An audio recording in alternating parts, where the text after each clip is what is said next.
Right, okay, so for my government sanctioned exercise, I'm coming on my bike again. So I thought I'd do a bike and psych about something I've recently developed and delivered a program for, which is working from home. So I've created a program for this on the platform Udemy, which if you're interested in going and having a look, you can. I also have management courses on there. But I thought I'd talk about a bit of that anyway, so you don't need to pay for it if you listen to this. And because obviously everybody's talking about and thinking about working from home at the moment, I thought a good subject would be working from home. So I thought I'd give a few tips and tricks about that. So I work from home a lot. I have done for quite a few years now. I do visit sites from time to time, but I would say the vast majority of my work is at home, either developing courses or working on evil sheep stuff. And so I've sort of learned a few things, but I've also done a bit of research specifically for this subject to find out, what works and what doesn't, what the evidence suggests and so on. So I'm going to share some of that with you. I suppose the first thing to talk about are the potential benefits of working from home. So there's been a lot of talk about flexible working and working from home for a long time, and I think most people, well, depending on your job, if you have a job where you sit at a computer or you answer the phone, even if you do customer service, which probably involves both, some of your time may be spent working from home, or if it's project management, you can do a lot from home. Obviously, if you're working in a factory or on a building site, then it's different. But I think a lot of people have had some experience of that already. But it's not quite caught on to the degree that I think it could have done, obviously, until now. So the first thing to say is that there has been some research on this, and one of the most well-known pieces of research is a kind of experimental study, but a field study with a company called C-Trip. Now C-Trip happened to be a Chinese travel agency, and all of their staff work in call centres where obviously they take calls and help people book holidays. And they decided to try for an experimental study, and they chose half at random of their staff to work from home. From memory, I think it was for 6 months, it may have been more. And the other half, a big percentage anyway, of their staff working from home, and then the rest doing what they always did, which was not work from home. And this study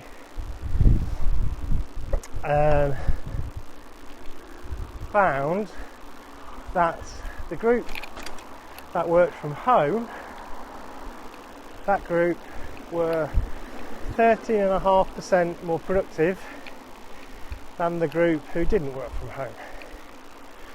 Now 13.5% is actually a staggering amount for any intervention. So if you're an improvement manager or something, and you do something that isn't investing, millions of pounds or dollars on kit, it's just something you do about organising the staff. If that yields a 13.5% increase in productivity, then that's pretty damn good. You've done a really good job.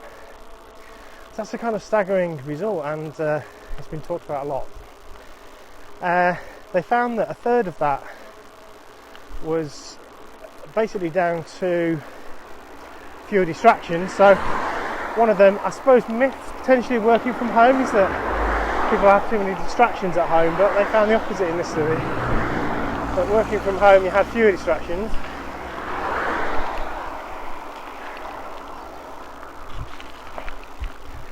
So working from home, you have fewer distractions than working from an office. And I suppose I can understand that really. I mean, having worked in a big open plan office, I know that it's so easy to get distracted. Somebody comes and chats to you about the holiday, or what they watched on TV last night, and before you know it, 10 minutes have gone by, or 20 minutes, or half an hour. So that was part of the picture, and the other part, the other 2/3, was that people actually went to their desks longer, or stayed at their desks for longer. Well, there is a potential risk there in terms of perhaps overwork, or being tied too much to your desk. But basically this boiled down to people not nipping out to do errands, or just not having to spend time in traffic or commuting, and they felt happy to sit at their desk and do a bit of work. So anyway, so that suggests that there's quite a lot of benefits from working from home. Of course, if your job suits it. That's the big caveat. So I've come up with this little acronym that I've used in my course that you might find useful, because it's all very well saying, working from home can yield 13.5% productivity improvements, but that does to some degree depend on how you do it. So how do you do it? So I've come up with this acronym called CARES. So what I'm saying is, a manager who wants to look after their team working remotely needs to be a manager who cares about their remote team. So this is, I suppose, beholden on managers particularly, but obviously it's useful for everybody to know. So what does CARES stand for? CARES. So let's see if I can remember it from memory.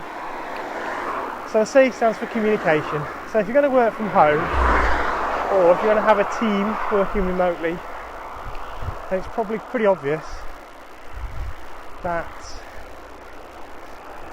you need to pay a bit more attention to communication. So that communication needs to take a lot of forms and different sorts of communication for different reasons.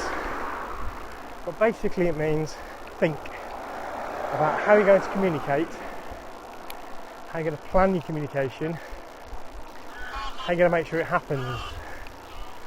Because unlike your previous situation, where you probably just didn't even think about that because you were there with them, if your team are working remotely from you and you're remote from them, that's not going to happen naturally over the water cooler.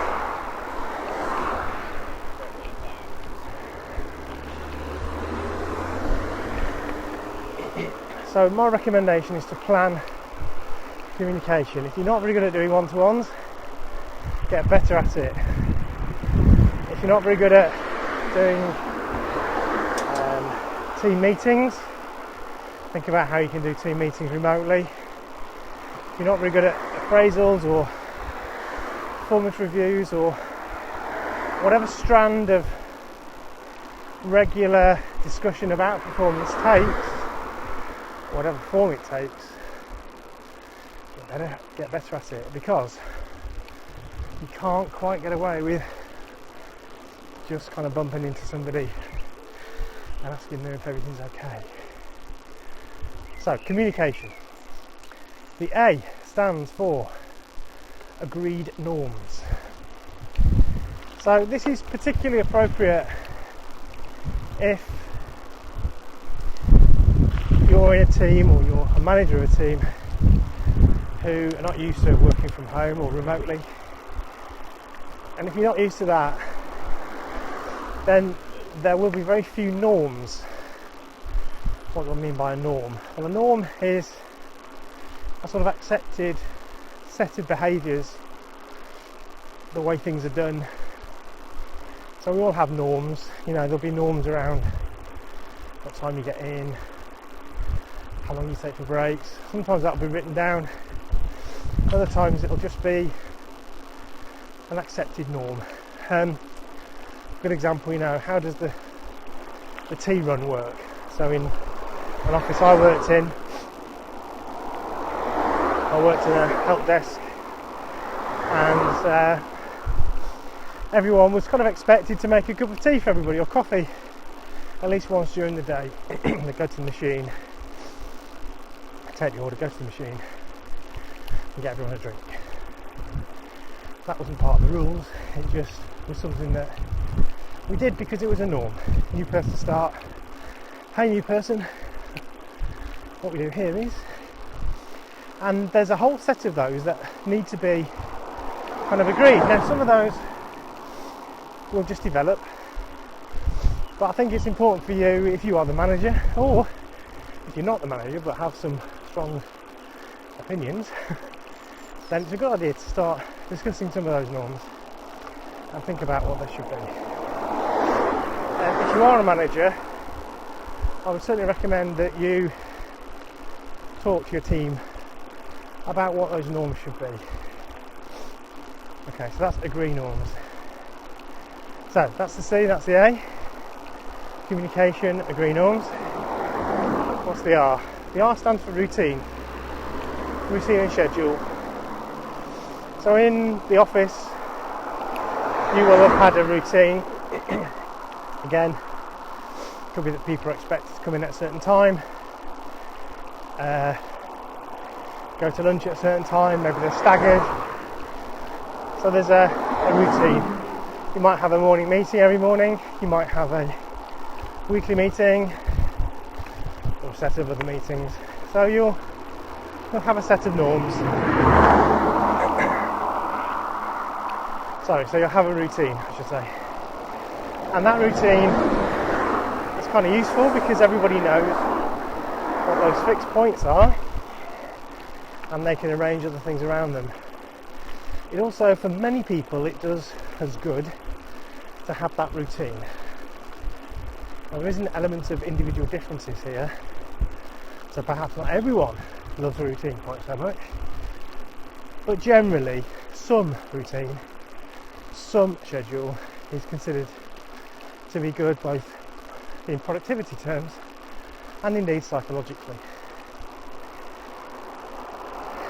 Okay, but flexibility is also required.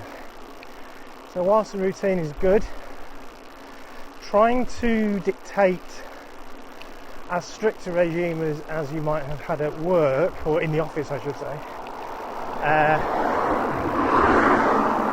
in my view is problematic. So you might say, well, they're doing the same job, I expect them to make their first call by X o'clock and so on. Well, okay, fine, but if you do that, you're potentially giving up on some of the good bits of working from home, and you're simply trying to replicate what is done. And I would argue you're unlikely to get your 13.5% productivity increase that way. If you demand that everybody's at the desk at such and such, you're allowed half an hour at such and such, and I guess that's what will happen, but you may well not get the extra bits that people did in that study just because they wanted to. So that's routine and schedule. So good to have one, but I guess don't overdo it. Okay, what's next? The E. The E stands for expectations. And expectations in this setting is really linked to many of the others. In fact, many of these you cannot really separate fully. But expectations are what you as a manager, if you are the manager, the expectations you have for the team members in terms of performance, numbers if you like, output, whatever it is that you care about as a business, as a team, just the same as you would have in the office. You need some expectations in terms of output. I suppose the big difference is how they achieve those. There may be more flexibility because of the fact they're working from home, and that's really what makes the difference.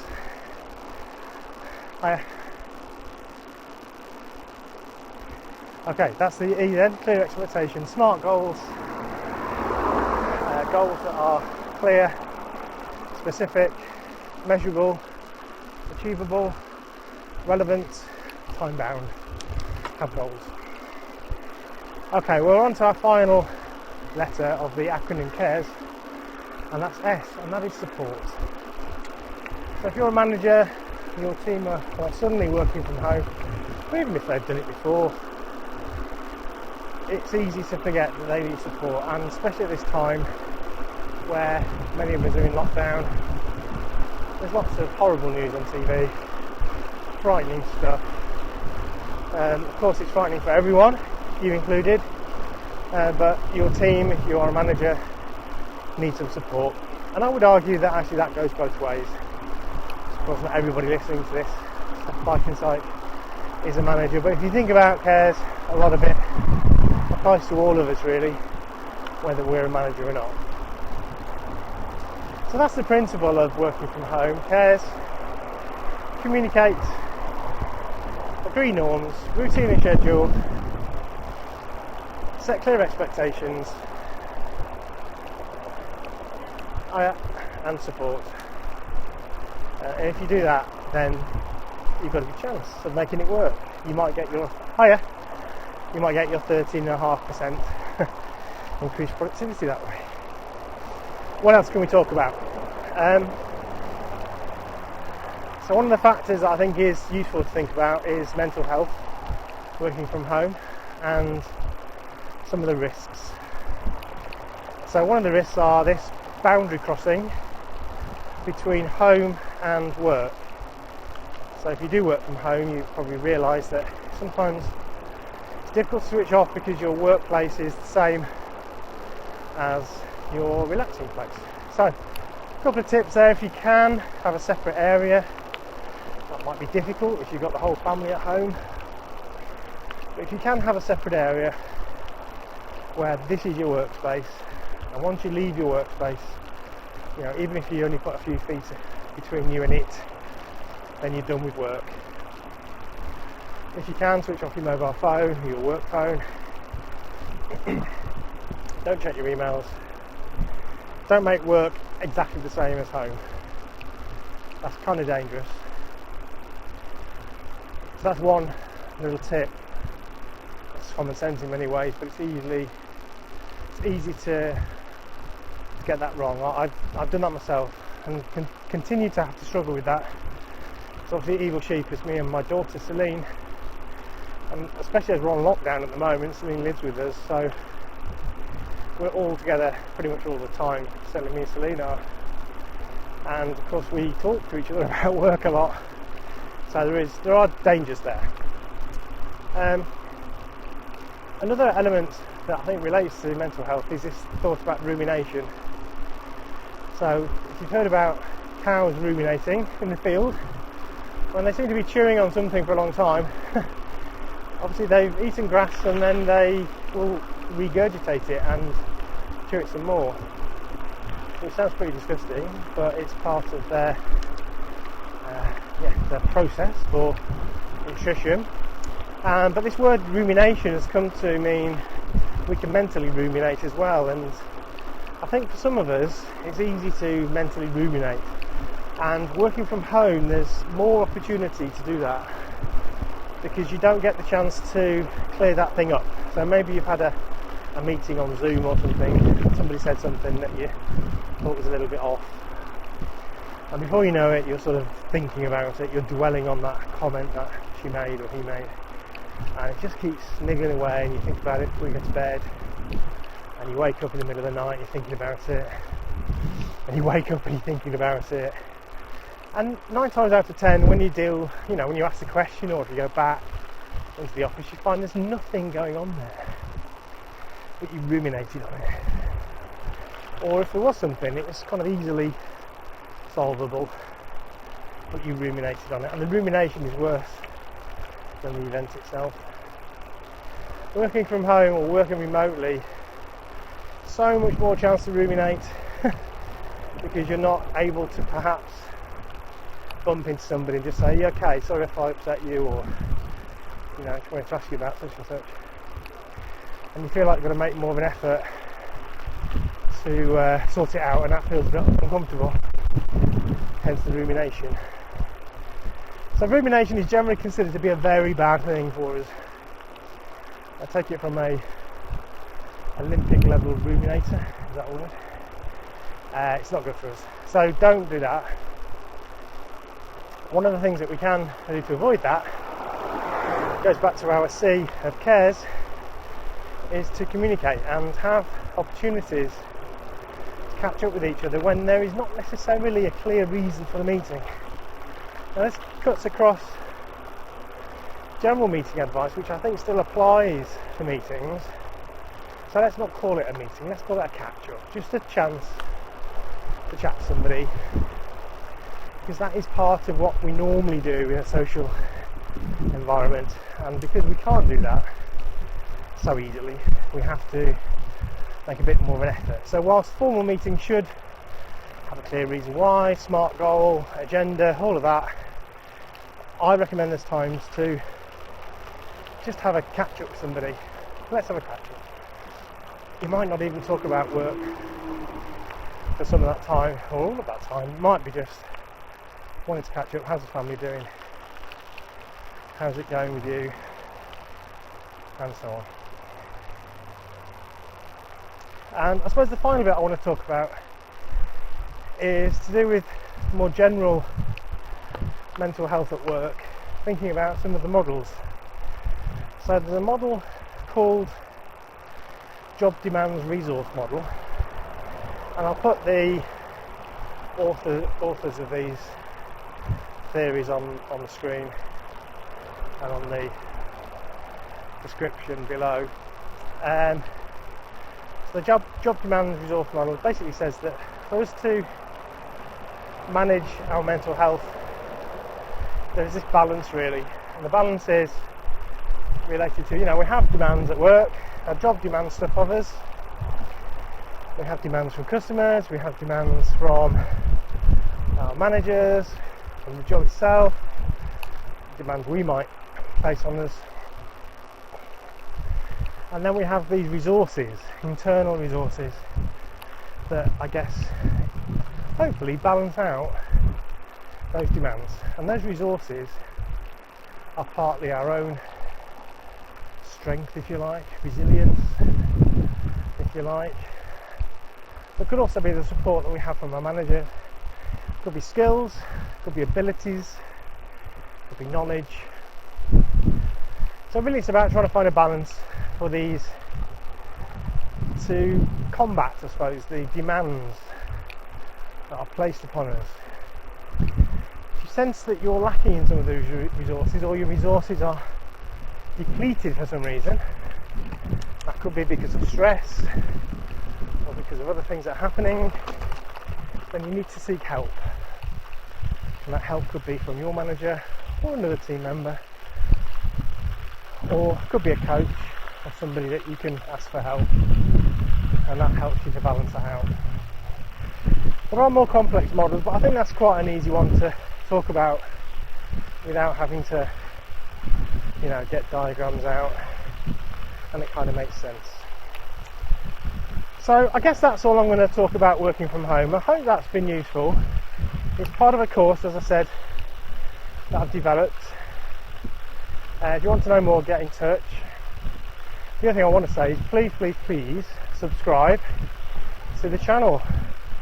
You'll have noticed that the channel is very eclectic. There's all sorts of things that we do. I talk about stuff, but we also do make short films. Celine, my daughter, has a very different take on life, of course. She's much younger than me, she's my daughter.